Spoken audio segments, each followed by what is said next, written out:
saya kenal juga ya. Ini ada berapa orang harusnya? Ada 49 orang, Ibu. Oh, ada 49. Ya, lumayan untuk tahun ini lumayan banyak. Ya, baik kita mulai saja. Materi yang diberikan katanya saya harus menerangkan mengenai isolasi RNA ya. Ini tuh teori apa praktikum ya? Teori, Ibu. Oh, teori ya. Baik. Baik, ini untuk isolasi RNA, apakah yang sudah hadir di sini ada yang sudah pernah melaksanakan isolasi RNA, terutama mungkin pada saat kemarin COVID ya, di tempat kerjanya pasti saya yakin Anda sudah pernah ya melakukan isolasi RNA. Ada yang sudah pernah melakukan? Belum, Bu. Sudah ya, banyaknya sudah ya, saya yakin karena gara-gara kemarin ya COVID. Baik, mungkin saya bahas sedikit dulu mengenai isolasi. Kalau isolasi DNA udah teorinya udah sama siapa? Udah, Ibu, Bu minggu kemarin Patricia. sama Bu Patricia. Oh ya baik. Untuk yang isolasi DNA karena sudah, jadi saya hari ini untuk menerangkan mengenai isolasi RNA. Nah, saya coba tanya dulu. Aduh, bentar.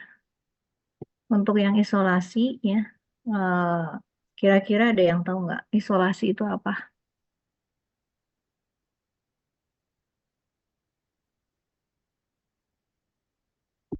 Ibu bapak lagi kerja ini semuanya.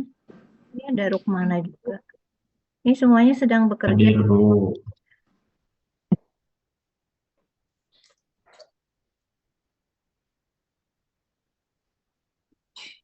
Proses Ya, penghancuran dinding atau membran sel untuk mengeluarkan penghancuran. DNA yang terdapat dalam nukleus. Ya, baik ya. Itu yang dinamakan isolasi. Jadi seperti kemarin misalnya kayak kemarin Anda pada saat COVID kalau misalnya ada yang kena COVID kan diisolasi. Artinya dipisahkan, tuh. Dipisahkan gitu. Dipisahkan dari apa? Dari komponen sel yang lain. Ya, jadi di dalam sel itu kan tidak hanya ada DNA atau RNA kan, tapi ada yang lain-lain seperti protein gitu ya, karbohidrat ataupun lemak ya di situ. Terutama untuk di dinding selnya kan. Ya di dinding sel itu kan ada lipid bilayer ya, ada glikoprotein, ada glikolipid dan sebagainya. Nah, oleh karena itu kita perlu memisahkan, ya, mengisolasi atau mengekstraksi eh, RNA ataupun DNA tergantung kebutuhannya. Kebutuhan yang kita inginkan, ya, terutama misalnya pada saat kemarin COVID. Hmm, bentar ya, tidak, ininya nggak maju.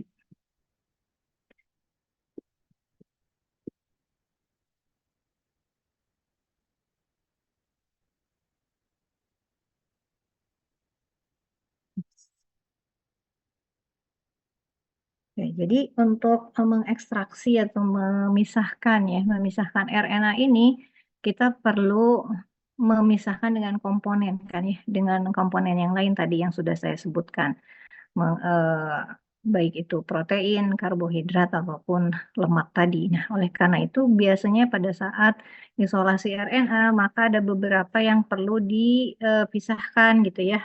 Setelah dipisahkan kemudian kita harus purifikasi ya. Harus dipurifikasi.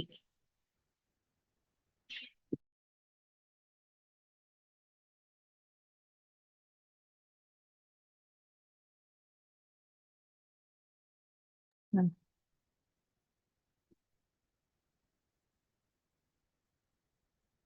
jadi beberapa materi genetik ataupun sumber dari RNA sendiri kan itu biasanya banyaknya di eukariot ya, seringnya ataupun virus gitu. Silakan.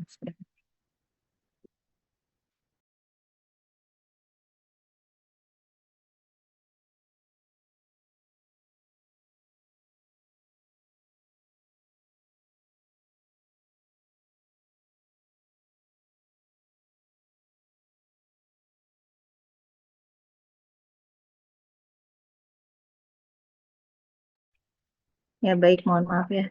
Nah, jadi prosedur untuk RNA ekstraksi ini sebetulnya hampir sama ya, tapi mungkin metodenya yang berbeda. Jadi lebih kompleks ya biasanya. Dan biasanya di sini di dalam sel gitu ya, terutama di sel eukariot itu ada enzim ya, enzim yang bisa mendegradasi atau memecah RNA ini ya, khususnya adalah enzim ribonuklease. Jadi hati-hati kalau kita misalnya mau melakukan isolasi ya, isolasi RNA. Baik, kemudian kalau kita lihat secara struktur ya untuk RNA ini, Anda sudah belajar mengenai struktur DNA. Jadi yang membedakannya adalah bahwa RNA ini dia single ya, single helix. Dia single helix sebetulnya hampir sama lah ya kayak DNA, dia punya basa ya, basa nitrogen juga. Namun ya, perbedaannya di basa nitrogennya untuk timin itu biasanya diganti dengan urasil ya. Nah, karena dia single helix, maka biasanya RNA ini dia sangat tidak stabil gitu ya. Oleh karena itu, kenapa kemarin misalnya pada saat Anda melakukan eh, isolasi mungkin ya, pada saat COVID itu agak-agak kesulitan ya untuk mendapatkan ini juga, karena dia kadang-kadang nggak stabil. Eh, Kena suhu gitu ya, ataupun misalnya tidak pas pH-nya, itu biasanya memang tidak hasilnya nggak maksimal. Kemudian yang membedakannya lagi gitu ya, kalau RNA ini memang tadi eh, terutama ya isinya sama ya, ada basa nitrogen yang terdiri dari sitosin, guanin, adenin, dan urasil. Jadi untuk timinnya diganti dengan urasil. Ada gula ya ada ya, tapi gulanya adalah ribosa. Nah, jadi ada beberapa preparasi pada saat kita mau melakukan isolasi RNA, misalnya ini dari jamur ya, terutama untuk jamur itu kadang-kadang juga agak sulit ya. Nah, jadi ada beberapa material ataupun bahan-bahan yang biasa kita gunakan untuk isolasi RNA. Yang paling sering ya biasanya itu metodenya guanidin tiosianat ya, tapi ada juga metode-metode yang lain, apalagi sekarang sudah banyak kit yang bisa digunakan. Ya. Jadi memang isolasi RNA ini kan digunakan untuk memisahkan dari RNA dari zat yang lain ya, yang komponen yang lain tadi. Dan kita ingin atau menginginkan bahwa RNA yang kita hasilkan, yang kita isolasi, yang kita ekstraksi ini adalah RNA yang murni kan gitu ya. Jadi bagaimana caranya supaya kita dapat tuh RNA-nya yang murni? Jadi yang pertama sih prinsipnya sama saja dengan isolasi DNA ya. Jadi kita harus melisiskan membran selnya dulu untuk mengeluarkan atau mengekspos RNA-nya ya. Kemudian kalau sudah dilisiskan ya membrannya, maka kita lakukan pemisahan ya dari zat-zat atau molekul lainnya. Nah, kemudian setelah itu baru kita lakukan pemurnian biasanya. Di beberapa reagen ada yang menggunakan pemurnian, ada juga yang tidak. Salah satu metode yang paling terkenal sih sebetulnya tadi ya, yang sudah saya sebutkan. Metodenya namanya guanidin tiosianat. Ya, guanidin tiosianat ini saya nggak tulis sebetulnya di sini ya. Guanidin tiosianat ini biasanya senyawa yang paling efektif untuk mendenaturasi protein. Nah, jadi nanti kalau pakai guanidin tiosianat ini, biasanya kita melisiskan membran sel, ya, kemudian membuat apa namanya, membuat RNA-nya itu akan larut gitu, ya larut nanti pada reagen tersebut. Kemudian kalau di sini, kalau kita lihat untuk yang di khususnya untuk jamur, kita biasanya pakai buffer. Buffernya namanya buffer A ya. Jadi setiap metode itu banyak ya, banyak metode yang bisa kita gunakan. Yang pertama misalnya di sini buffernya kita sebut buffer A aja ya. Nah, di sini ada isinya ada natrium asetat, kemudian EDTA, ada DDH2O ya atau air biasa ya. Kemudian ada fenolkloropom, ya, kemudian ada DEPE, ya, ada juga etanol. Etanolnya biasanya etanol absolut sama etanol 70%. Nah, di sini ada penambahan fenolkloropom ini, ya biasanya eh, dia untuk memisahkan ya, untuk memisahkan antara RNA-nya tersebut dengan komponen ya, komponen lainnya yang akan kita buang. Jadi contohnya tadi misalnya di membran sel itu kan dia ada lipid bilayer ya.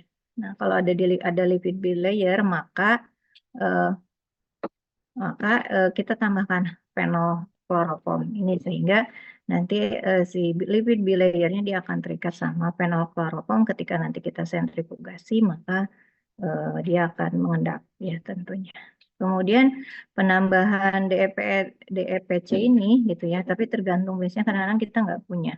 Kalau kita nggak punya, biasanya kita abaikan ya, dicoba aja diabaikan, itu juga biasanya berhasil ya, dicoba aja. Nah, kalau misalnya kita tambahkan ini itu sebetulnya sama, sebetulnya untuk memisahkan gitu ya. Nah, proses memisahkan dengan komponen-komponen yang lain.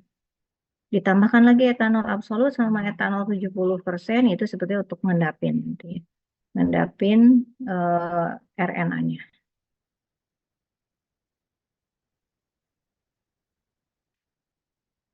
Nah, kalau kita misalnya sudah endapkan, maka nanti RNA-nya dia akan adanya di supernatan ya. Jadi bukan di endapannya tapi di supernatannya. Nah, biasanya kalau untuk tadi jamur ya seperti biasa kita lakukan dulu ini apa namanya? Penumbuhan ya, penanaman jamurnya dulu, kemudian baru kita lakukan ekstraksi ya. Biasanya kita tumbuhkan dulu pada media yang cair ya, biasanya pakai PDA atau SDA, kemudian nanti baru kalau sudah tumbuh baru kita bisa lakukan apa namanya isolasi. Ini ada beberapa cara ekstraksi RNA lagi yang biasa kita gunakan ya, ataupun tadi yang paling sederhana adalah kita menggunakan guanidin tiosianat ya.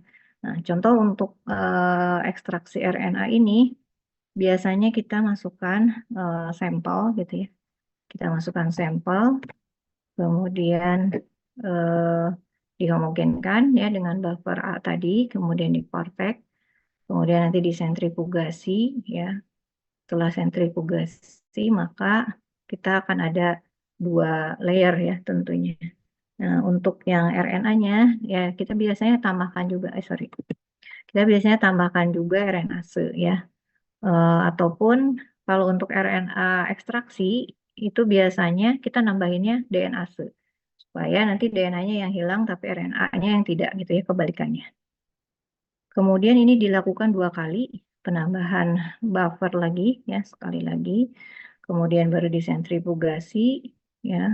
Kemudian nanti kita ambil yang fase aqueousnya yang paling atas kita ambil pindahin ke tube yang baru. Baru nanti kita tambahkan fenol ya fenol dengan kloroform 1:1. Kemudian kita portek dan disentrifugasi kembali ya. Kemudian nanti kita buang lagi, kita ambil lagi fase aqueousnya, kita pindahkan ke mikrotub yang baru lagi, kemudian baru kita nambahkan NaOH, kemudian ditambahkan etanol absolut. Ya. Nah, peletnya nanti yang kita ambil, tambahkan dengan DH2O, ya. Atau DDH2O lebih bagus sih sebetulnya. Nah, pada saat penambahan etanol 70, ya, dengan volume biasanya kadang-kadang 1:1 ya.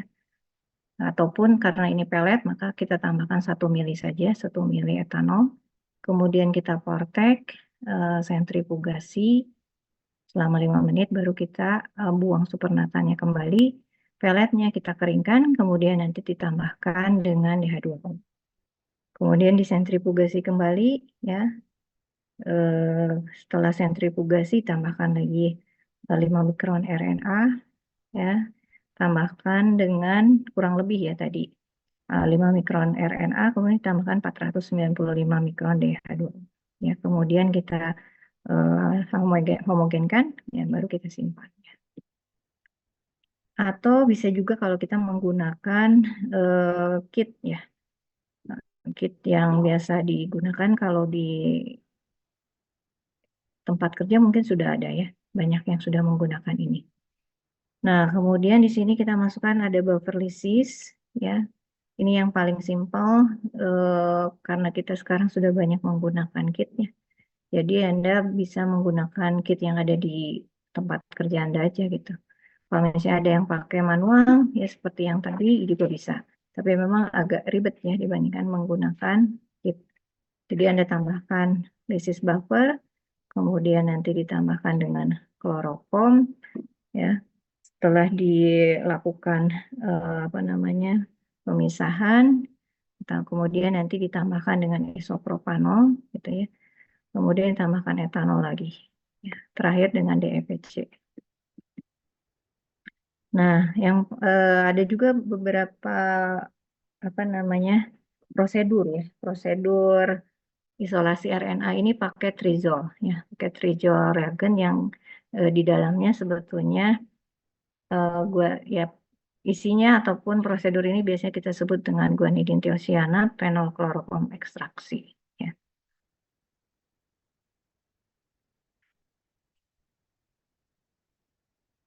Kita apa memang reagennya seperti ini ya. Nah, nanti ketika kita lakukan sentrifugasi, nah bentuknya nanti seperti yang gambar di sebelah kanan.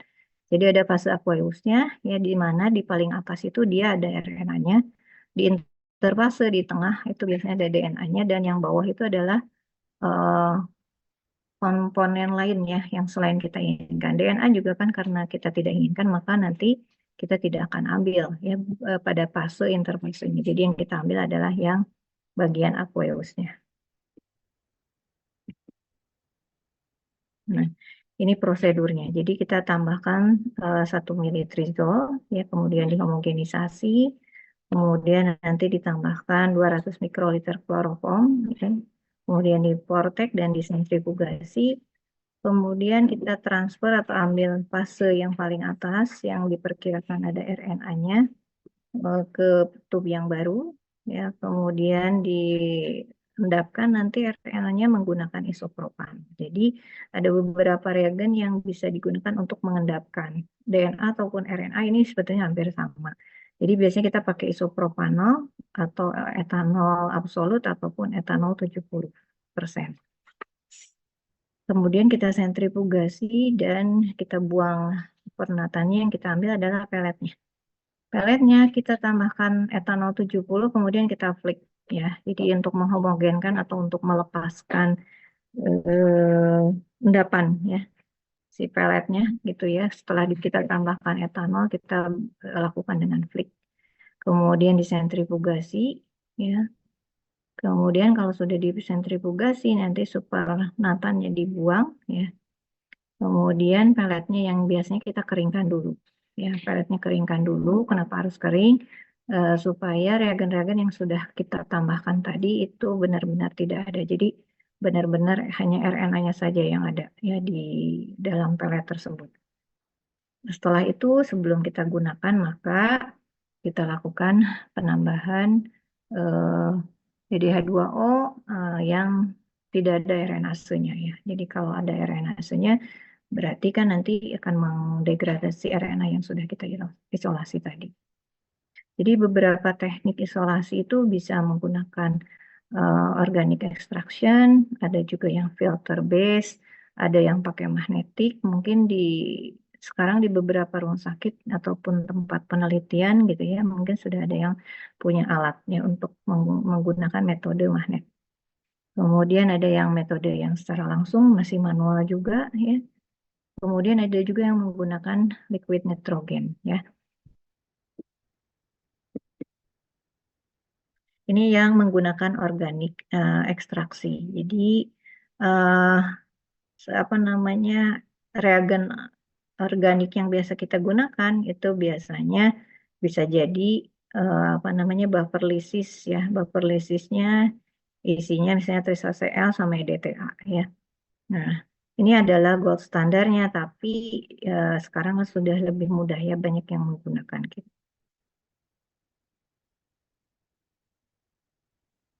Nah, jadi sama saja ya seperti yang tadi. Jadi nanti ketika sudah dilakukan ekstraksi itu pasti nanti akan ada 3 fase ya.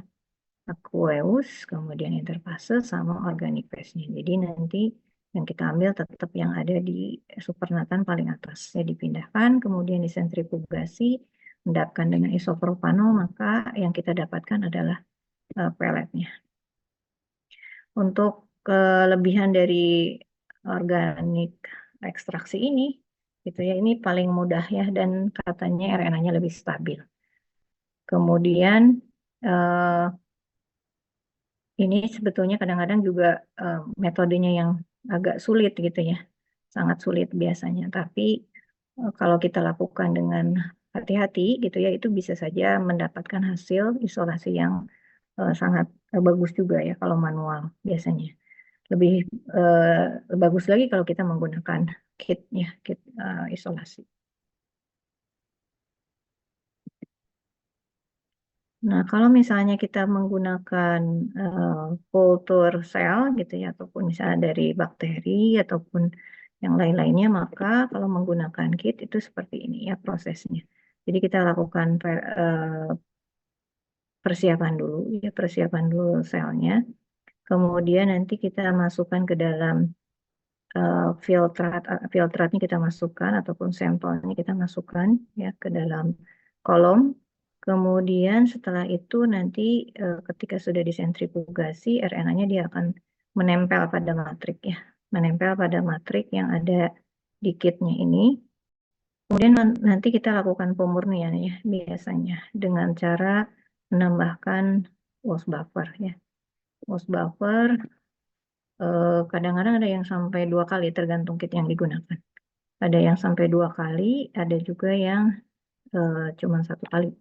Ya, ditambahkan Wos buffer, kemudian kita keringkan si DNA yang sudah nempel di kolom ini. Setelah itu nanti kita alusi ya, kita lepaskan tuh. Kita lepaskan RNA-nya dari si matrik ini yang sudah nempel di sini RNA-nya, kita lepaskan dengan penambahan elution buffer gitu ya. Nah, pada saat sebelum ditambahkan elution buffer itu biasanya kita simpan dulu ya, simpan dulu supaya elution buffernya dia akan beradaptasi untuk melepaskan si RNA yang sudah ada, yang sudah terikat di sini ya, di kolomnya. Nah, kalau kelebihannya ya, kelebihan dari menggunakan kit itu ya sebetulnya lebih mudah ya, lebih mudah digunakan gitu, terutama untuk isolasi RNA ataupun DNA ya. Cuman memang alatnya sebenarnya sama aja ya, cuman mikropipet dan sentrifugasi. Nah, tapi lumayan harganya kan ya, lebih mahal gitu dibandingkan yang menggunakan manual. Kalau kekurangannya itu biasanya kadang-kadang kalau kita lagi menggunakan kit ini ya, terutama yang ada kolomnya, itu kadang-kadang ada bekuannya di atas. Jadi pada saat disentrifugasi tidak semuanya turun ke bawah, maka kita harus melakukan 2 kali ya, 2 kali sentrifugasi. Kadang-kadang setelah 2 kali juga itu masih nempel gitu, tapi tergantung sampelnya. Ya, kalau sampelnya darah itu memang biasanya setelah beberapa kali ya, kecuali kalau kita melakukan homogenisasi sampelnya itu bagus gitu ya. Nah, itu biasanya akan pada saat sentrifugasi itu juga hasilnya baik ya, jadi tidak ada bekuan di atas matriknya. Nah, kalau menggunakan magnetik metode sama kayak isolasi DNA gitu ya. Di sini nanti kita tambahkan lisis juga sama ya, lisis buffer. Kemudian nanti baru kita tambahkan semacam bit ya. Biasanya kita tambahkan bit. Semacam bit yang bisa nanti nempel dengan RNA. RNA yang akan kita ambil kan gitu ya. Nah, nanti si RNA-nya ini dia akan nempel ya dengan bit yang sudah kita tambahkan. Kemudian nanti kita sentrifugasi ya, ataupun menggunakan magnetik tadi ya. Nanti jadi dia akan berada di bawah ini ya, di seperti pelet gitu, karena sebetulnya sudah nempel RNA-nya sama bitnya. Kemudian nanti baru kita apa namanya lakukan pemurnian. Pemurnian ya sampai 2 kali, ya pemurnian 2 kali. Eh, Biasanya untuk memisahkan dulu ya, memisahkan dulu RNA dengan DNA-nya gitu ya, dipisahkan, kemudian nanti dicuci kembali ya. Kemudian setelah itu baru ditambahkan dengan elusi, ya elusi buffer, elution buffer, kemudian ditambahkan dengan DNA supaya menghilangkan DNA-nya karena yang kita inginkan adalah RNA-nya aja. Nah, kalau sudah itu maka diharapkan kita akan mendapatkan hasil RNA yang murni di sini. Ya, paling itu saja dari saya untuk isolasi RNA ini. Semoga bisa memberikan apa namanya arahan juga ya sepertinya yang di sini banyak yang sudah bekerja dan kalau tidak salah ya kalau pada saat COVID kemarin itu banyaknya menggunakan kit ya karena kan kita dibutuhkan cepat ya untuk melakukan isolasi RNA ini. Ya, baik mungkin itu dari saya. Apakah ada yang ingin ditanyakan atau bisa Anda sharing ya? Yang paling banyak sebetulnya pakai kit atau pakai yang manual? Kalau lagi COVID kemarin saya kira mungkin pakai kit ya karena kita butuh cepat ya. Sangat butuh kecepatan pada saat isolasi RNA karena kan sampelnya banyak dan kita dibutuhkan untuk mendiagnosis lebih cepat lagi. Baik, mungkin yang sudah pernah kerja di rumah sakit siapa nih yang pernah melaksanakan apa tuh isolasi RNA? Ada yang mau sharing? Pakai kit dan 2 alat yang berbeda. Alatnya pakai apa? Magnetik berarti dari Pak Ali ya, Algi.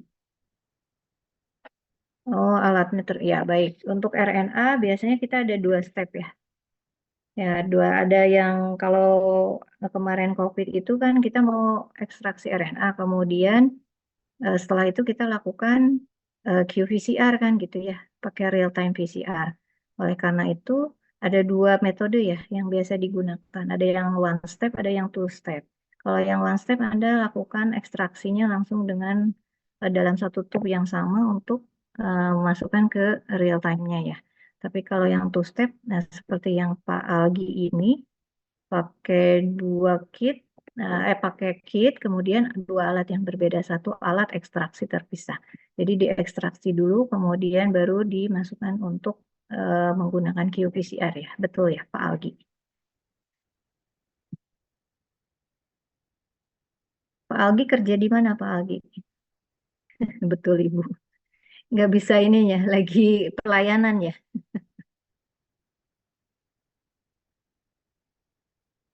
Oh ada juga yang pakai manual ya. Pakai manualnya metodenya apa? Pakai fenolkloroform biasa aja. Tapi biasanya kalau untuk di ada yang bekerja di lab penelitian tidak? Mungkin kita bisa sharing.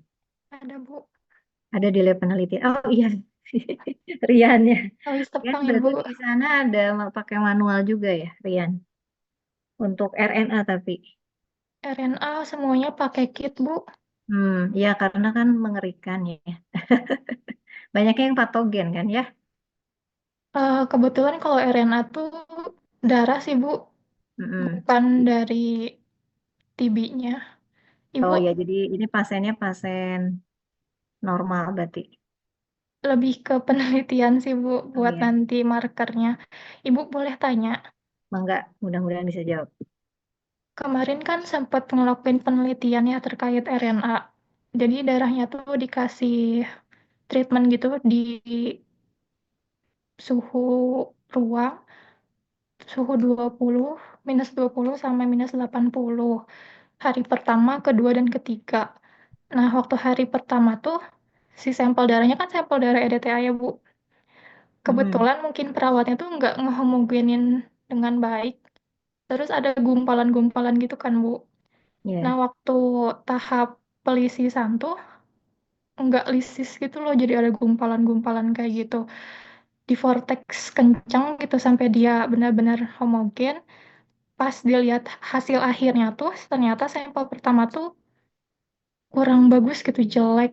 Itu juga bisa berpengaruh ya, Bu, dari gumpalan sampel darah itu. Iya, betul. Karena kan karena pakai kit ini atau pakai manual nantinya. Pakai kit DNA Kiagen, Bu. RNA Kiagen. Iya, ya sama lah ya, hampir sama yang pakai kolom kan ya. Nah, iya, karena kalau kadang-kadang sampelnya tidak homogen, walaupun kita udah lihat gitu ya, kita cek nih, dilihat di sampelnya, oh tidak ada gumpalan. Ketika kita lakukan menggunakan kit ini, itu kadang-kadang ada saja yang ya adalah, tapi tidak sering gitu ya. Ada saja yang masih menyangkut gitu ya di atasnya itu, jadi dia nggak kesaring ke bawah semua. Jadi si flow through-nya nggak ke bawah kan semuanya, masih ada cairannya di atas. Nah, apalagi ini ada clotting kan gitu ya, ada bekuan. Nah, itu semakin membuat kayaknya memang nggak akan lisis sih, menurut saya. Ya, tapi ini lisisnya pakai buffer lisis atau pakai suhu yang tadi. Jadi dengan apa namanya disimpan dulu di suhu yang dingin, keluarin kan gitu ya. Jadi kayak heat shock gitu ya. Nggak heat shock sih, tapi dia pakai suhu yang dingin gitu ya. Untuk reagennya sama aja, Bu. Yang perlakuan beda tuh cuman Di awal. di awal di jamnya aja sama di suhu kulkas gitu. Jadi hari pertama semuanya diekstraksi 3 sampel, terus hari kedua baru dipisahin, ada yang dimasukin ke kulkas -20, ada yang di suhu ruang sama -80. Nah, di hari Hmm. kedua, ketiga tuh sesuai. Cuma di hari pertama ini sampel yang pertama yang tadi ada bekuan tuh nilainya tuh jadi nggak seimbang, titik 1, titik 2, titik 3-nya tuh. Mm-mm. Ya, jadi memang sangat berpengaruh. Nah, itu juga sebetulnya yang tadi misalnya kita simpan di -20, -80 sampel darahnya kan. Ya, Iya, betul, Bu. sampel darahnya ada perlakuan satu disimpan di -20, yang satu di -80. Pasti akan beku banget kan disimpan di -80. Waktunya berapa lama? Di titik segera, terus 24 jam dan 48 jam. Nah, ya segera. Jadi apalagi kalau yang 24 jam, tidak 24 jam juga kan sebetulnya pasti tuh kan udah beku tuh. Ya, nah itu juga akan mempengaruhi sebetulnya ya. Ini namanya karena penelitian mungkin ya, justru dia pengen tahu ya. Ketika Iya, betul. sampelnya yang kita dapatkan misalnya nanti pada saat pelayanan gitu ya, oh sampel darahnya ada bekuan nih. Kira-kira masih bisa nggak diisolasi RNA-nya? Itu mungkin arahnya ke arah sana gitu ya. Ya, ya itu sebetulnya memang pasti ada gitu ya. Ketika kita tidak ada bekuan aja, kalau kami dilakukan praktikum ataupun penelitian gitu ya, itu tetap aja kadang-kadang ada yang nyangkut gitu ya di atas, masih harus beberapa kali sentrifugasinya. Apalagi ini disimpan dulu gitu 24 jam dan di minus lagi gitu kan, itu akan beku gitu di suhu ruang, bukan suhu ruang, suhu lemari es yang cuman 5, tidak minus ya, 5 derajat aja itu biasanya kan sudah beku gitu. Jadi itu sangat berpengaruh sih menurut saya gitu. Baik, Oke. mudah-mudahan bisa dipahami ya Rian. Nah, Ya. ini ada yang Bu Sidalia Pinto, metode ada 3, tapi tergantung pada sampelnya atau lebih ke metode kecepatannya, betul ya. Apalagi tadi saya bilang metodenya, kita sampelnya mau isolasi dari mana nih? Isolasi RNA dari mana? Dari tanaman atau dari virus atau dari mana ya? Makanya kita harus tahu, oh kira-kira bagusnya yang mana? Ya, metode yang paling baik itu seperti apa? Terima kasih sharingnya. Mangga, ada lagi yang lain?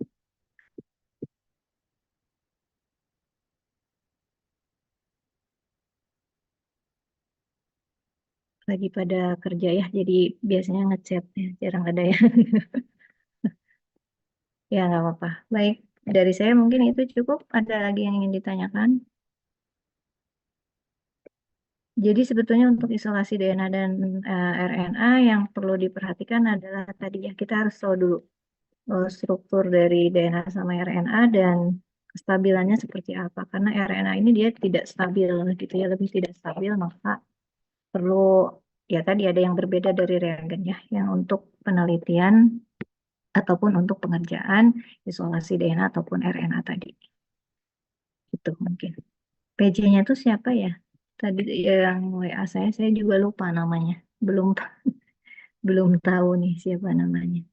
Saya, Ibu. Oh iya, oh Desiska. Iya, Ibu. Ya, baik Desiska. Mungkin itu ada yang ingin ditanyakan lagi. Izin juga ya, saya tidak on cam. Soalnya takutnya ini apa namanya, sinyalnya kurang bagus. Ibu, kalau boleh tanya, di kampus sudah ada penelitian apa aja, Ibu, terkait biologi molekuler yang akan dikerjakan? Untuk sekarang ini, kalau kami ya, karena kami banyaknya D3, D3 dan D4 sih sebetulnya. Untuk yang D3 kemarin terakhir masih optimasi metode.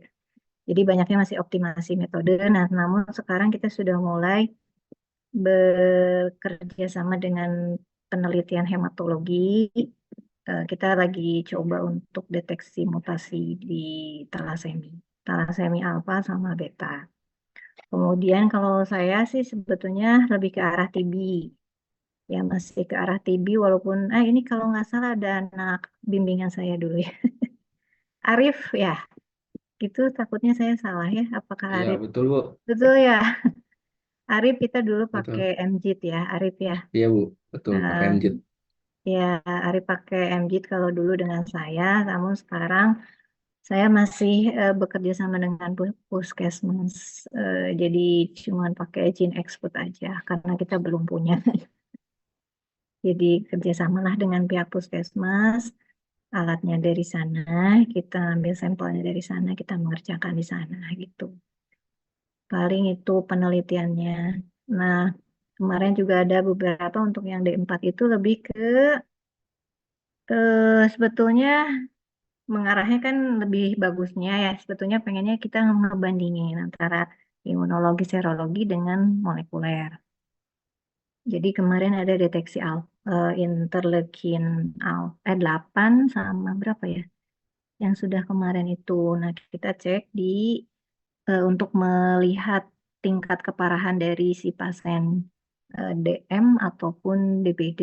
Nah, karena kemarin terkendala dengan pasiennya, maka sementara kita pakai DM dulu pasiennya. Gitu. Jadi kita lihat, ya sebetulnya inginnya menggunakan real time PCR, tapi karena kita belum punya alatnya, jadi kalaupun mau tahu berapa jumlah gitu ya, jumlah gennya itu, maka kita harus melakukan penelitiannya di tempat lain. Nah, tapi belum. Ya, jadi kita kemarin cuma optimasi dulu menggunakan PCR yang kita punya. Itu mungkin nanti bisa bekerja sama ya. Jadi sebenarnya kemarin kita pengen tahu tingkat keparahan DB ya. Nah, tapi kemarin karena belum musim hujan, terkendala dengan pasien, akhirnya nggak jadi, kita pakai yang DM. Nah, yang DM ini sebetulnya penelitiannya sudah pernah juga sama siapa ya, Bayu dulu tuh. Jadi kita gennya gen VDR. Nah, sebetulnya tidak hanya gen VDR-nya yang kita mau, tapi ya balik lagi kita terkendala biaya dan sebagainya. Jadi inginnya kalau saya si apa kadar vitamin D-nya di pada pasien DM-nya dicek juga, kemudian kenaikan berapa jumlah gen VDR-nya, apakah dia juga meningkat atau menurun gitu. Ya, jadi pengennya disandingkan hasilnya dengan kimia klinik, tapi ya gitu balik lagi ya ke mahasiswanya, apakah bersedia gitu. Sebetulnya kita pengennya ke arah situ. Itu mungkin beberapa penelitian yang pernah kita lakukan. Nah, mungkin sekarang ada juga Pak Dwi ya, Pak Dwi sekarang mulai ke arah apa Pak Dwi serangga ya? Hah? Resistensi apa?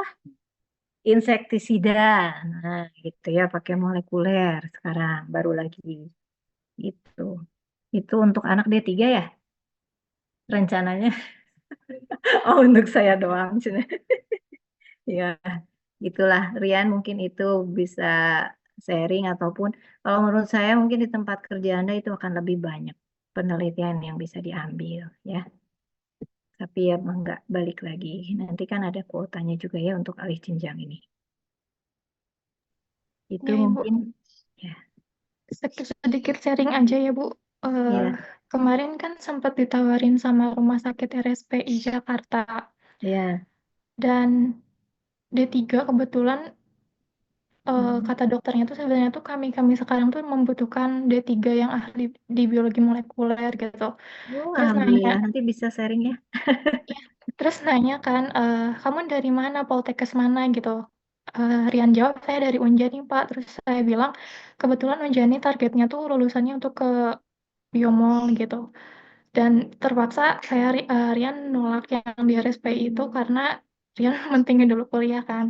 Terus kata Mm-mm. dokternya, kalau apa ya, kalau ada kenalan yang bagus atau apa ya, channel gitu ya mungkin bahasanya, Ya, betul.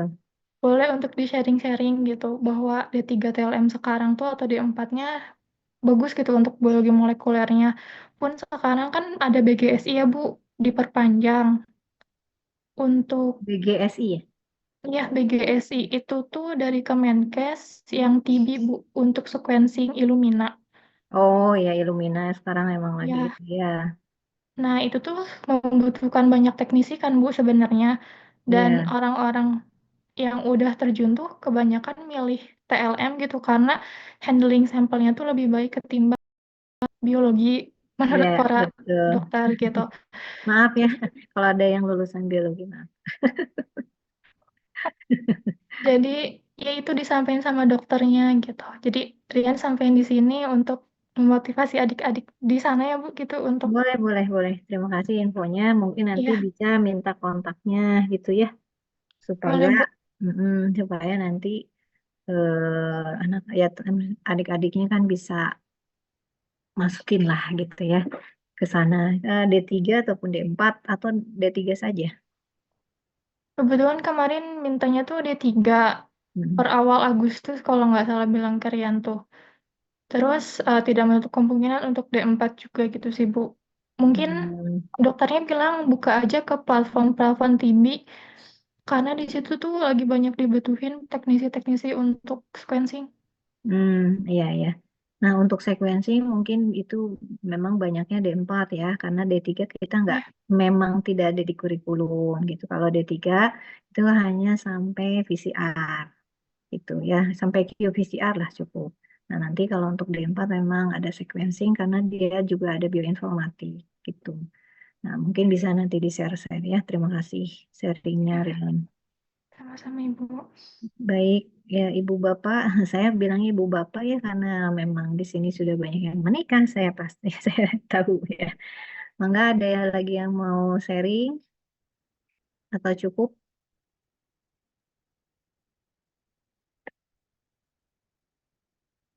Baik, kalau tidak ada, Desiska ya.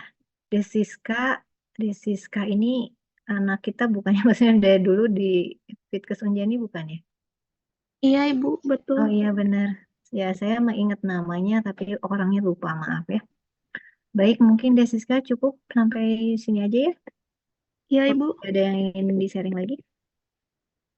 Ya, baik. Terima kasih Ibu Bapak yang sudah menyimak ya. Mudah-mudahan nanti pertemuan berikutnya bukan saya kan? Di saya belum, Di saya lupa apakah sudah di-sharing sama Bu Patricia atau tidak. Saya bagian mana-mana saya lupa. Minggu depan bagian minggu depan masih Ibu, tentang isolasi isolasi protein ya. protein. Iya. Ah ya, baik, isolasi protein. Baik ya, terima kasih banyak untuk semuanya. Assalamualaikum warahmatullahi wabarakatuh. Waalaikumsalam. Waalaikumsalam Waalaikumsalam warahmatullahi wabarakatuh. warahmatullahi wabarakatuh.